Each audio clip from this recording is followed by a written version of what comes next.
Hey guys, welcome back. This is Jose, the California beekeeper. Nuke time. We got Maximus right over here. Say hi, Max. On this video, we're going to be doing some cleanup of these nukes. Really just kind of talk about it. These are the Styrofoam mini nukes. You can get these at Man Lake, Glory Bee. Yeah, we're going to talk a little bit about them, clean them up, and just give you our thoughts of running so many of these this past spring. So, hope you enjoy this video. Hey, if you're new to this channel, make sure you go down below, hit that subscribe button. Give us a big thumbs up on this video.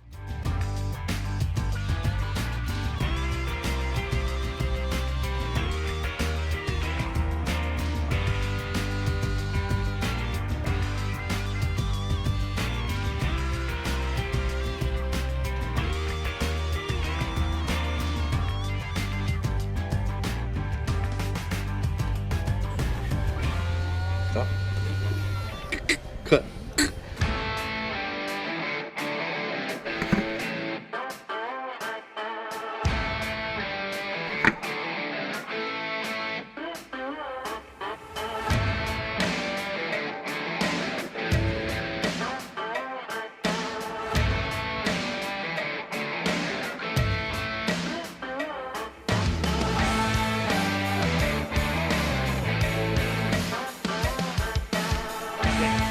So what I like to use to clean these nooks, this is our second year actually cleaning them. I like to clean these vents down below. So what I'll do, I'll just slide this out, pat it out. Doesn't take much to clean these vent holes up. So I like to do that, clean that, open it up. This looks like it's pretty messed up or it needs a little maintenance. That's what I like to do. I think it's very important for these things to be maintained. They're not the best made. They're all pretty much the same. They all get them overseas, I believe. So Man Lake, Glory Bee. I'm not sure if Data sells these, but so maintaining them, cleaning your vents, cleaning up any burr comb that starts to get built out here. So this thing right here, little piece of foundation. It works, except they tend to draw it up, and that's what we don't want. Oh, you got me a GoPro battery? Yeah. Thank you. Thumbs up. All right. So that's pretty important. If you want life out of these minis, they get beat up. It's pretty important to paint them. It's pretty important to keep them out of the sun. So these ones we got here, we got them from Glory Bee. Really, really pleased. They were good equipment for the price. And let's start cleaning them up, all right? Like I said, this is the queen excluder that goes from feed. I like to clean that up just enough so the bees can go. Thanks, Max. So, nice little mini hive tool. You want a hive tool too? Yeah. Okay, get you one. Do a little scraping here, just like so. Pull all of these frames out. I'll pull them all out, like so. I will vacuum them out. Keep it clean. So what I like to do is, like this here, break it off. Bring that frame, you see how it's kind of warped? Outer, it's warping out. So I like to press them in. The way it's more square. Put them back in. This excess, I got a little tub down below. Just throw it in. Like that. You can see it's just slightly. Push it in.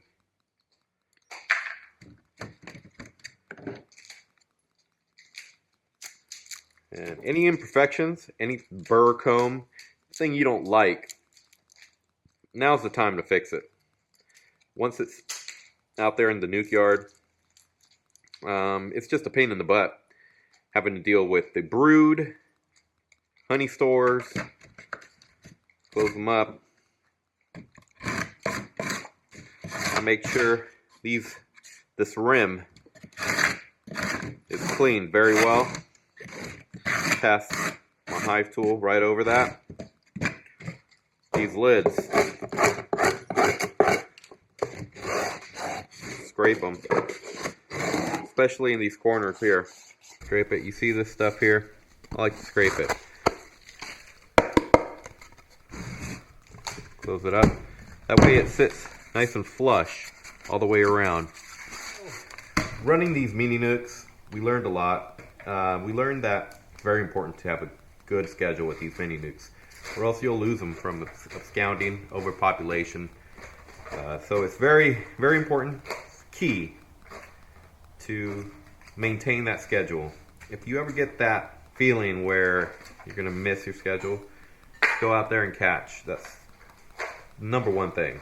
You can get back on track, scratching off that queen cell, putting another queen cell that you already grafted, and really just mark them. You can relocate them, whatever you want, in order to keep a schedule. But that's key. It's very important to keep a schedule on these in order to not lose them from absconding, especially in the spring. These things can plug up very fast, and it's not fun when you lose them. Especially you get a good hot day. That's why we tend to stay under the trees, because it does help as far as them overheating. But these ones do a lot better than the wood minis. A lot of these, a lot of fellas still run the wood ones that are similar to this Styrofoam mini. I believe the frames are a little smaller, but not certain. Never ran those little wooden ones, but I've seen them. Some of these guys have told me our wood ones, they just abscond. We get a good 95, 100 degree day, they're gone. So we stay under the trees, semi-shade here and there. It's not perfect. Under the trees, you get a lot more ants living in the area. Ants will destroy these things. They will go right after that feed. Once the feed is gone, they'll start going after the brood and the larvae and wipe those out, and then they'll abscond.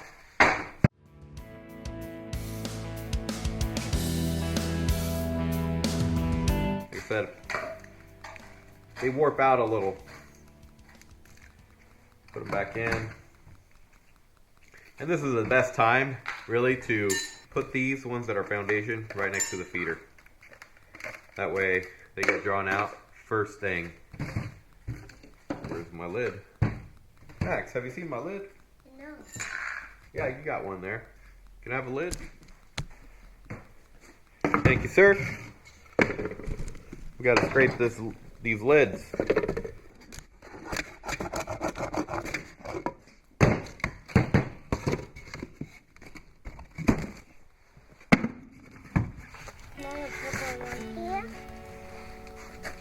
So it is not late.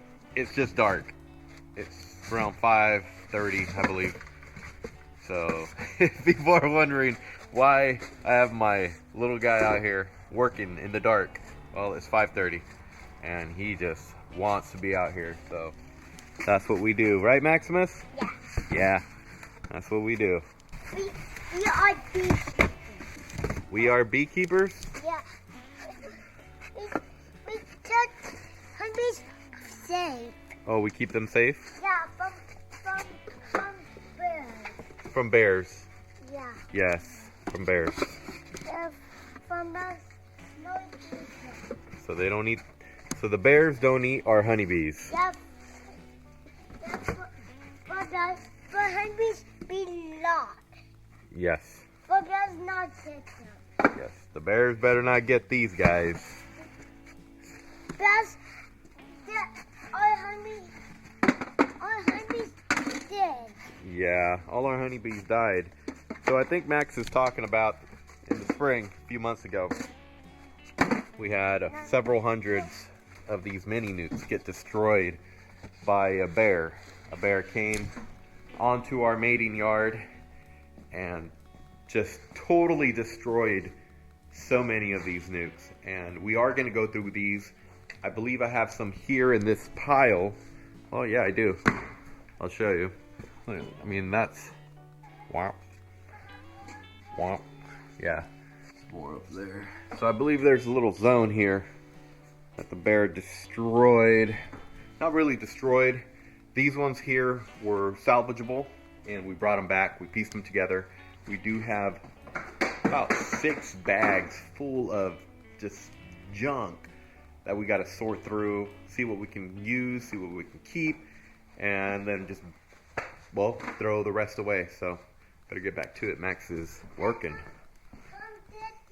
Come get these? Okay. All right. Stack them up, stack them up, stack them up. Well, you say apiary. Mm-hmm. Does not live on our house.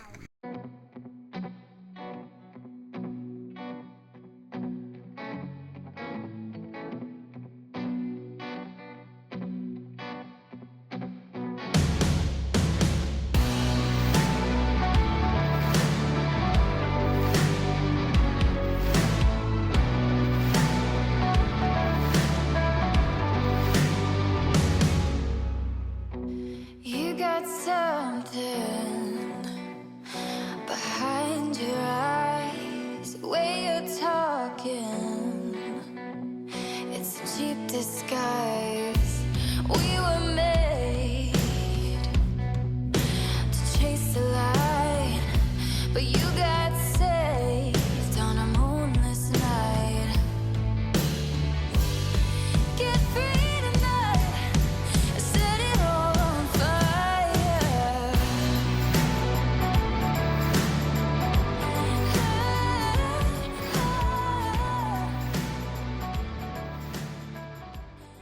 One thing I will say about these mini nucs is I like that you are able to produce some queens.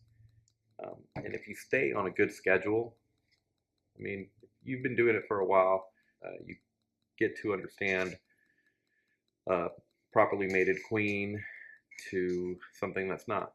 And, you know, if you've been breeding for a while, then yeah, you know, minis can work, can be efficient. They don't take a lot of bees. One spam can, let me go get it real quick. So when I said one spam can, seriously, one spam can. And scoop of that, believe it is, well, it's supposed to be 12 ounces. So I picked this up doing it in a commercial level as far as installing. Yeah, one spam can of bulk bees. We have these bulk bee baskets that we use. Pretty much a deep ventilated top and bottom. We might make some different ones just so they're ventilated all the way around. These work fine. You can't put the amount of bees that you can in some of the all around ventilated larger boxes. But what I like these is that you can just plop in some frames up, a brood frame, a couple honey frames, and you can have bulk bees, you know, 15 pounds. And you could push it, do 20, but I don't recommend it. They overheat. They overheat very fast. I push it again. Yeah, go ahead and push it down. And then we can vacuum it out.